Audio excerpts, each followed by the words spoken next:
Alhamdulillahi Rabbil Alamin. Wassalatu wassalamu ala Rasulina Muhammad wa ala alihi wa ashabihi ajma'in. Amma ba'd. Assalamu alaikum wa rahmatullahi wa barakatuh. Құрметті қажылар, мына жалпы умра деген бұл зиярат болып саналады. Бұл қасиетті жерлерге зиярат ету деген сөз. Яғни бұл ең бірінші Мәдина қаласы. Нұрланған Мәдина дейді. Мәдинатул Мунаввара. Ең бірінші сапарымыз біздің Мәдинаға болады. Мәдинада біз толық 3 күн боламыз, Алла қаласа. Ол жақтың өзінің зияраты бар, ол жақтың өзінің әдебі бар, ол қаланың өзінің қасиеті бар. Екінші бұл Мекке қаласы. Әлбетте Мекке бұл негізгі умра сапары қай қалаға байланысты? Мекке қаласына байланысты. Меккеге жалпы умраның негізгі шарттары, барлық рәсімдер, құлшылық рәсімдер қай жерде жасалынады? Меккеде жасалынады. Бірақ әлбетте пайғамбарымызға ең бірінші барып сәлем бергеннен артық нәрсе жоқ. Себебі Мәдинаға барған кезде сіздің ең бірінші құлшылығыңыз не? Пайғамбарымызға сәлем беру. Пайғамбар саллаллаху алейхи вассалам қабірі қай жерде? Мәдина қаласында. Ана жасыл шатырды көресіздер күмбезді. Себебі Мәдина қаласына барған мұсылман пайғамбар саллаллаху алейхи вассалам айтады: кімде-кім мен өмірден өтіп кеткеннен кейін де зиярат қылатын болса дейді мені, тірі кезінде мені зиярат еткенмен бірдей дейді. Қараңыз. Тірі кезінде пайғамбарымызбен жүздескен адам жайлы не айтасыз? Мысалы, бір араңызда бір кісіге айтса да, мен пайғамбарымыз көргенмін, 1 сағат сұхбаттастым десе, не айтар едіңіз? Бәріміз соның жанында үйіліп қалушы ек, дұрыс қой. Пайғамбар жүзі қандай екен, әдебі қандай екен, не айтты, тағы қандай, тағы бәрімізге қызық болушы еді ол әңгіме. Ана кісіні жібермейміз енді. Пайғамбар саллаллаху алейхи вассаламды зиярат еткен адам, пайғамбарымызды тірі кезінде зиярат еткен адам секілді дейді. Қараңыз. Ол адамға енді баяғы жарта сол жартасы болуға болмайды. Пайғамбарымыз көрген адам ғой ол.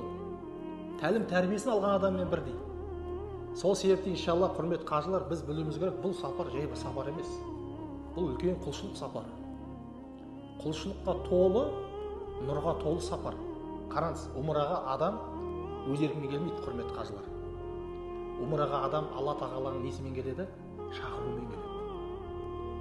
Кімде-кім айтса, мен ана бір ақша пайда болып, мына жақта ақша шықты, баратым десе, қате пікір. Жапырақтың өзі не істелмейді? Аллахтың қалауымен түседі деген жерге. Жапырақтың өзі, қараңыз. Біз мән бермейсіз ғой жапыраққа. Күнде бақшаңызда қанша жапырақ түсіп жатыр, біреуіне мән бермейсіз, дұрыс қой. Сол жапырақтың өзі, қараңыз, сол жапырақтың өзі Аллахтың қалауымен жерге түсіп жатыр да. Енді сіздей адам, сіздей тұлға, әке, ана бәлкім, бір әулеттің бір сыйлы адамы қасиетті жерге бара жатыр. Өзімен өз бара жатыр деп ойлайсыз ба? Өзімен өз бара жатыр деп ойлайсыз ба? Жоқ, әлбетте, Алла таңдады ғой оны. Белгілі бір кезеңдерден өтті, сағыныштар пайда болды жүректе. Қызық емес, бір бәлкім бейне ролик көрген шығарсыз, ниет пайда болды. Бірақ бәрібір сіз бара жатсыз ғой.